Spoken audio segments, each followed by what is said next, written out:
Welcome to Public Forum, a community outreach program produced at North Idaho College on the shores of Lake Coeur d'Alene.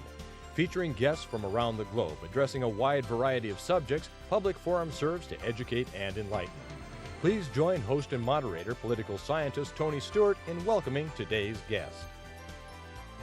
Welcome back to part 2 of a 10-part series titled Hot Talk, Passionate Debate for New Age. On last week's program, and again this week, the subtopic is the Patriot Act, National Security versus Civil Liberties. Our guest last week was Idaho's U.S. Attorney, Thomas Moss. Today, in a few minutes, we're going to have a special 12-minute presentation by the congressman from the 1st Congressional District in Idaho who has some real serious concerns about the act. Our address via technology will be with Congressman C.L. Butch Otter. Otter represents Idaho's 1st Congressional District in the United States House of Representatives and was reelected to a 3rd congressional term in November of 2004. He serves on the House Committee on Energy and Commerce with assignments on the Subcommittee on Environmental and Hazardous Materials. In addition, Congressman Otter is Vice Chairman of the House Western Caucus and works with the House leadership as an Assistant Majority Whip. Mr. Otter was elected to the Idaho House of Representatives from Canyon County in 1972 to the State House, and he served 2 terms. He was elected Idaho's Lieutenant Governor in 1986 and reelected in 1990, 1994, and 1998, the only person to ever be elected 4 times as Lieutenant Governor of our state. He holds a bachelor's degree in political science from the College of Idaho, received in 1967, and served honorably in the Idaho Army National Guard's 116th Armored Cavalry from 1968 to 1973. Following his presentation, we're very pleased to have one of his staff with us today to discuss in more detail the congressman's position. It is my pleasure now to introduce for his statement Congressman Butch Otter. The September 11, 2001 terrorist attacks on our country demonstrated that America's defenses were inadequate for the new threats that we face.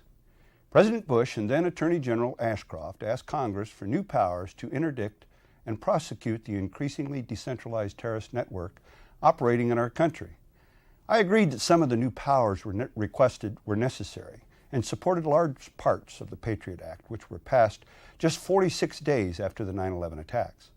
However, some of the provisions of this legislation cannot be justified even in the face of new threats. For instance, the Patriot Act dramatically expands the use of no-knock, delayed notification searches of private residents.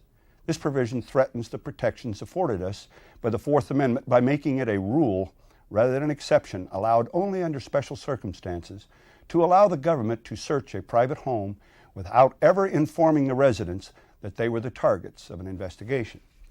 Another section of the Patriot Act significantly lowers the standard for court oversight, allowing the FBI to obtain business records from financial institutions without showing any court approval. In addition, the definition of financial institutions has been expanded so that travel agencies, car dealerships, and even the United States Postal Service are the subject to these administrative subpoenas.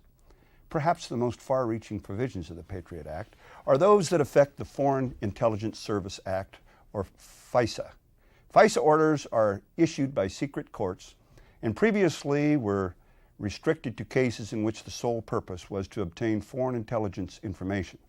They were expanded under the Patriot Act to allow the government to gather intelligence on Americans without the protection of probable cause. In addition, the Patriot Act authorizes the government, again with permission of a secret court, to seize the business records of any business establishment in the country, and then order the proprietor not to inform anyone that the records had been seized. These changes grant vast powers to the federal government with the dangerous potential of denying fundamental freedoms to American citizens.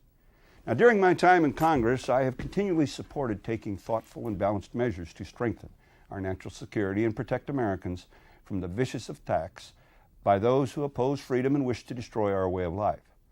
However, these particular provisions of the Patriot Act have the intended effect of harming the very liberties that we set out to preserve.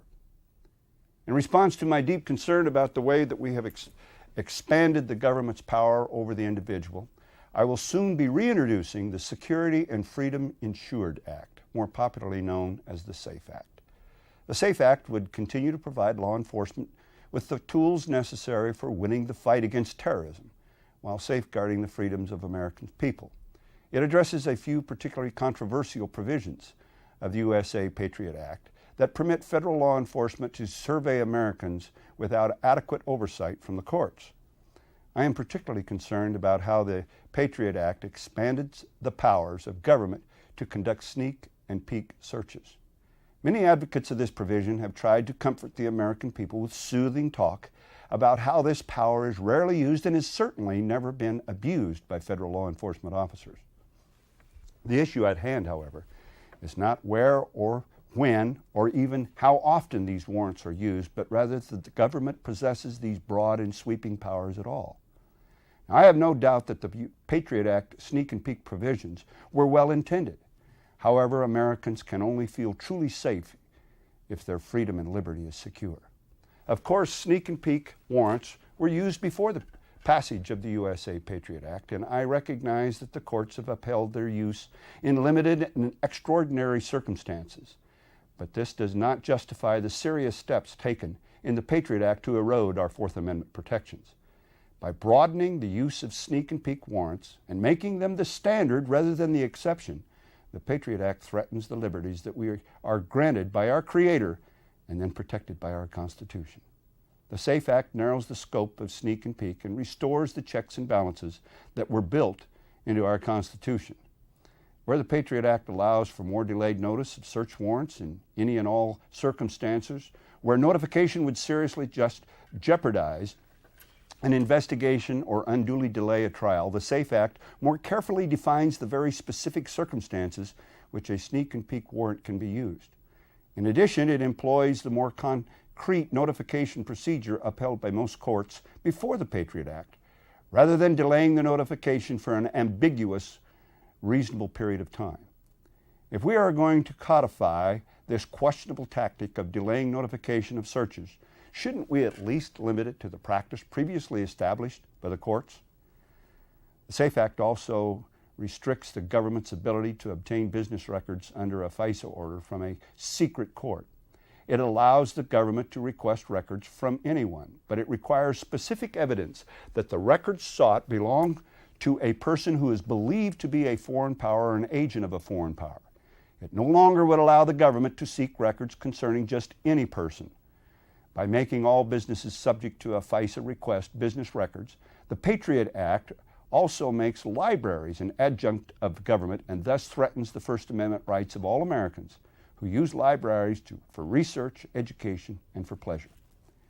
The SAFE Act removes libraries from being considered providers of wire electronic communication services under the law, requiring such providers to surrender information at the request of the FBI. Through this common sense approach, we ensure that our constitutionally protected freedoms are restored without jeopardizing the ability of law enforcement agencies to effectively fight terrorism and crime. The SAFE Act takes this same common sense approach with another egregious provision of the USA Patriot Act. One section now allows the secret FISA court to issue wiretap orders without information regarding the third-party carrier. Before the Patriot Act, FISA orders were required to name not only the suspect holding the conversation and the person he or she was communicating with, but also to place the mode of communication, whether it be a specific room in a hotel, a particular phone booth, a certain cell phone number, or one telephone company. Since the Patriot Act was adopted, surveillance orders need not be limited to specific carriers, only to the person being tapped. The idea is to defeat the attempts by the suspects to thwart surveillance by changing hotel rooms or cell phones or their numbers. However, the language leaves American citizens vulnerable to government agents who, intentionally or not, may disregard their rights and freedoms and infringe upon their privacy with dangerous results. The SAFE Act addresses this so-called roving wiretap authority in two ways. First, it requires that either the target of the wiretap or the nature and location of the facilities be identified in court orders. Second, it would only allow for the electronic surveillance of a location when the target of the surveillance is present. Those of us serving in the 109th Congress will have the opportunity to revisit some of the Patriot Act's more dangerous provisions this year.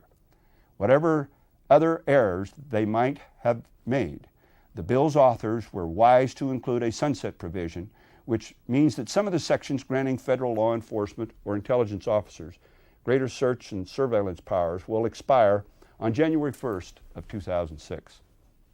This then gives members of Congress the chance, with more objectivity and perspective than we had in those weeks following the 9/11 terrorist attack, to restore some of the freedoms threatened by the Patriot Act. It is vital that Congress take the time and the effort to consider these issues in a more thoughtful and deliberate way. Unfortunately, not all of the most egregious provisions of the Patriot Act are set to sunset at the end of this year. So the SAFE Act adds the following sections to sunset, meaning that they will no longer be part of the law after January 1, 2006. Section 213, which delays notification of search warrants. Section 216, which addresses the pen register and trap and trace devices. Section 219, which allows the use of nationwide search warrants in terrorism cases, and Section 505, which makes a large number of businesses subject to national security letters that allow the FBI to obtain business records without any court approval. The SAFE Act would also modify the definition of domestic terrorism. The Patriot Act created a definition of domestic terrorism which had been undefined under federal law. The federal crime of terrorism previously was defined by specific acts. However, under the Patriot Act, domestic terrorism is defined far more broadly as any act dangerous to human life that is in violation of state or federal law. It is not too difficult to imagine such a sweeping definition enabling prosecution of someone engaging in certain acts of civil disobedience or protest. The SAFE Act would bring the definition of domestic terrorism in line with what already existed in federal law. As Americans, it is our fundamental belief that each of us ultimately is responsible for safeguarding our own personal freedoms. It is our obligation, our duty as citizens of this great nation, to see that no one is allowed to take them away, not even our own government. We would be justifiably enraged if some individual or group acted to destroy our Constitution all at once, to wipe away in one terrible calamity the centuries of struggle and countless lives sacrificed in the winning the liberties we hold so dear. My friends, it is equally important that we jealously guard against allowing our freedoms to be chipped away piece by piece before our eyes. That we do all we can to hold back those small but insignificant strokes of tyrannical erosion that eventually can determine and undermine the strongest foundation. I'm not the first to have these concerns, and those before me have said it more eloquently than I could ever hope to. James Madison recognized the importance of guarding our individual liberties with constant vigilance when he said, quote, "Since the general civilization of mankind, I believe there are more instances of abridgment of freedom of the people by gradual and silent encroachments of those in power than by violent and sudden usurpations." Ben Franklin warned, quote, "that they who give up essential liberty to obtain a little temporary safety deserve neither liberty nor safety." And my great hero, Thomas Jefferson, cautioned against relinquishing our, quote, "inalienable rights to even a well-meaning government. Free government," he said, "is founded in jealousy and not confidence. It is jealousy and not confidence which prescribes limited constitutions to bind those that we are obliged to trust with power. In questions of power, then let no more be heard of confidence in men, but bind them down from mischief with the chains of a constitution." Americans have a right to security, not only in their persons and their property, but in their civil liberties as well. I am hopeful that we can work together in the upcoming months to pass the SAFE Act and offer security to the American people without changing the essence of what it means to be an American. Thank you. Formal statement by Congressman Butch Otter relating to his concerns about the Patriot Act. He gave this presentation via technology to the symposium at North Idaho College in March of this year, and we were pleased to air it in this series we're doing on Hot Talk. For the remainder of the program, we're very pleased to have with us Mark Compton, who is the field representative of Congressman Butch Otter's in North Idaho, headquartered in Coeur d'Alene. Mark, thank you for all the work you've done in helping us with this symposium and also with this part of our program on the air. My first question to you, as you know the Congressman so well as a staff person for him, he opposed the original Patriot Act after that terrible crime of September the 11th, and I asked him on this program earlier, did it not take a lot of courage to do that in the time of such stressful crisis? Certainly the Congressman is very supportive of a national security and safeguarding our freedom, but have you talked to him about that kind of what one would call courage to take such a strong stand, as he quoted at the end of his presentation here from our founding fathers? Yeah, he would not say that it was a courageous stand. He's much too modest for that, but as someone that does know him well and watches him operate on a daily basis, I would say that it was a courageous stand. The original Patriot Act was passed 46 days after 9/11. It was an extremely emotional time for this country. We had a sense of vulnerability, and there was just a feeling among the nation as well as members of Congress that we had to do something. We had to act. There has to be something that we can do to fix this. And out of that came the Patriot Act. It's a huge bill. I don't think there's any way that anybody had time to read the entire thing. But Congressman Otter found several provisions in there which he just could not support. There are many provisions within the original act that he's very supportive of, such as the immigration control, border security, money laundering, many provisions that are quite necessary in the fight against terrorism. But he has what he calls his 3 C's when it comes to passing legislation. Let's go over those and share that with our viewers. Yeah, it's kind of interesting. He shared this with me one time. He considers the 3 C's: what his constituents think, how his conscience, how he feels about it, and the constitutionality of the legislation. And when he read the original Patriot Act, it passed on, or it failed on all 3 counts. So he could not in good conscience vote for it, knowing that there were constitutionality questions and his constituents were certainly opposed to it. And he has this very strong feeling of civil liberties questions, and there's a part of the Congressman that is very libertarian too in relation to some issues constitutional. We don't have time in the 10 minutes left to go over every part of the act, and of course the Congressman explained that during his presentation. But let's do a couple of them. We're airing this program, or actually taping it, I should say, on April the 6th, and it'll air in May, and there'll be some developments before then. But I was viewing a program with a testimony before a U.S. Senate committee. It's actually the Judiciary Committee. And during the questioning by some of the senators, and I know Senator Larry Craig is also on board wanting to make changes in the Patriot Act, and he was there at that hearing.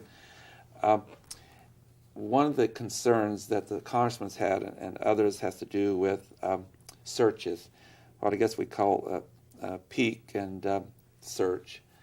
And during the testimony, the distinguished Attorney General of the United States indicated and admitted to the committee that it had been used in the case in Oregon of the attorney that was arrested and his home was searched, but later he was released, and it was found that he was not to be charged with any crime.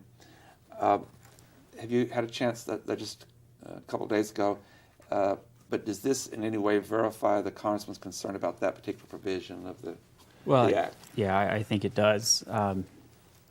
With the sneak and peek, as they call it, provision, the delayed notification therein, it really reduces the judicial oversight that was in the law that's been on the books for years and has been used by law enforcement.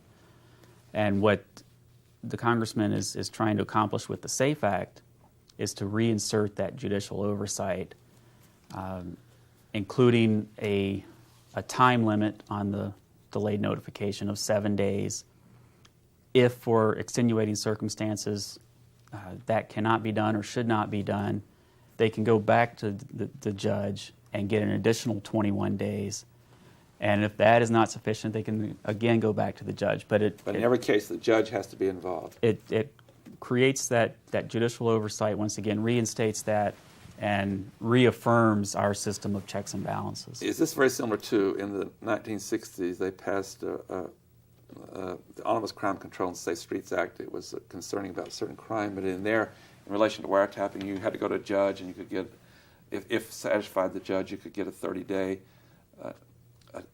order to do that, but you had to go back to the judge. It's the same kind of principle, as I understand it, that was in that act. Yeah, and I think what is significant here, you talk about the roving wiretaps and the need for, I think, the judiciary to know who you're going after and where you're going after them, is you look at the Patriot Act, and it's formally the USA Patriot Act, and you look at what that acronym stands for. It's uniting and strengthening America by providing appropriate tools required to intercept and obstruct terrorism. So we need to make sure that these tools that are granted under the Patriot Act are being used in that manner and not against innocent, ordinary Americans. And, although the Congressman does not believe that our current Attorney General or this administration would do that, having those powers granted to the government is far beyond what our founding fathers envisioned and much too egregious for him to put up with. So the Congressman's not, he's saying no matter who's in government. Exactly. It doesn't matter who it is, that they should have some limits on. As he said in his statement, quoting Thomas Jefferson, you bind those in power down by the Constitution. How does the Congressman respond? Of course, this debate, and last week we had the other side of this issue on our program. But how would you, on behalf of the Congressman, respond to those in law enforcement say that they're very nervous that if you take some of these provisions out, that it will weaken their powers to really find terrorists? And how do you respond to the fact that I don't know of anyone who's suggesting in the Congress to repeal it altogether, but what is the response to lay aside the concerns of law enforcement that they might not have enough power to investigate terrorists? Well, I think the fact is that they do have that power, and with the provisions that the Congressman supports in the original Patriot Act, and with the revisions through the SAFE Act, and Congress is deliberating the reauthorization of the Patriot Act as we speak in both the House and the Senate. But I think the tools are there. I think what we need to be ensuring is that there's strict limitations on those powers so that they are used for obstructing terrorism and terrorist organizations, and not give them the ability to abuse that power for innocent Americans. Another issue that came up during the judiciary hearings in the Senate when I was viewing that was that one provision talks about when you have certain specific information, you take it before a judge, the judge shall issue the order that is not at the discretion of the court. Is this something the Congressman is concerned about? Absolutely. Yeah. What you're doing is effectively, it's making the judicial oversight a moot point. You're eliminating that check and balance between the legislative and executive and judicial branches. If you're saying in the legislation that the judiciary will do something, will grant this warrant, then where really is the oversight? Another thing that the Congressman has spoken to, not only in our program here, but he was on our program some months ago. Mm-hmm. Again, he seems very concerned about, in the act, who is a terrorist. In fact, he's referred to the fact under this very broad definition that people who were peacefully demonstrating might be labeled as terrorists. Would you like to speak to that point, his concern on that issue? Well, yeah, I think in the Patriot Act, it's definitely too broad a definition, like you said, where it can be interpreted that anybody is a suspected terrorist.